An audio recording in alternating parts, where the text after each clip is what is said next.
Tensions between Israel and Iran have reached a boiling point, as U.S. President Donald Trump called for the immediate evacuation of Tehran on Tuesday. Posting on Truth Social, Trump warned, "Iran should have signed the deal I told them to sign. What a shame and waste of human life." Simply stated, Iran cannot have a nuclear weapon.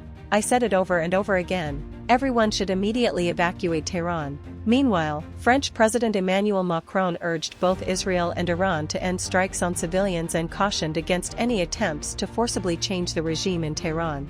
Speaking at the G7 summit in Canada, Macron said, "If the United States can achieve a ceasefire, that's a very good thing." He warned that bombing from the outside has never saved a country. After months of bombardment in Gaza, Israel expanded its offensive across borders, launching large-scale airstrikes on Iran. Officials described this as part of Operation Rising Lion, aimed at halting Iran's nuclear ambitions.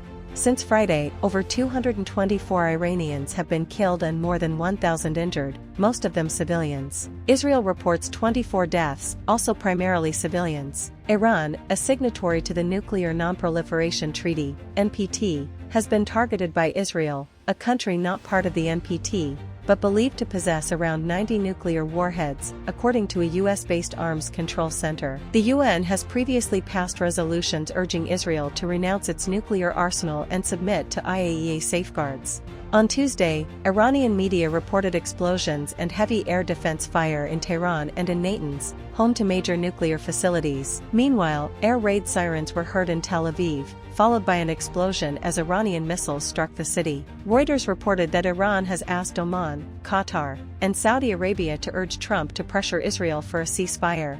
In return, Tehran would show flexibility in nuclear talks. However, scheduled US-Iran talks in Oman were cancelled after the attacks. U.S. Defense Secretary Pete Hegseth confirmed on Fox News that Trump still seeks a nuclear deal with Iran, while a White House aide insisted the U.S. is not attacking Iran. "We are postured defensively in the region," Hegseth said, expressing hope for peace.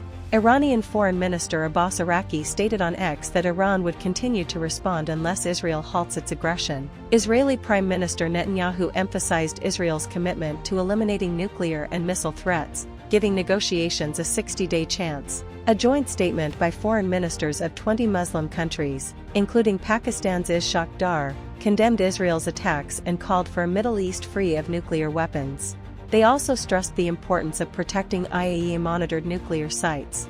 In response to the conflict, China advised its citizens in Israel to leave via land borders. The war escalated on Monday when Israel targeted Iran's state broadcaster and uranium facilities. IAEA head Rafael Grossi told the BBC that the Natanz facility suffered major damage, potentially destroying 15,000 centrifuges. Iranian state TV briefly went off air after the attack on the IRIB building. A presenter was live when the explosion occurred.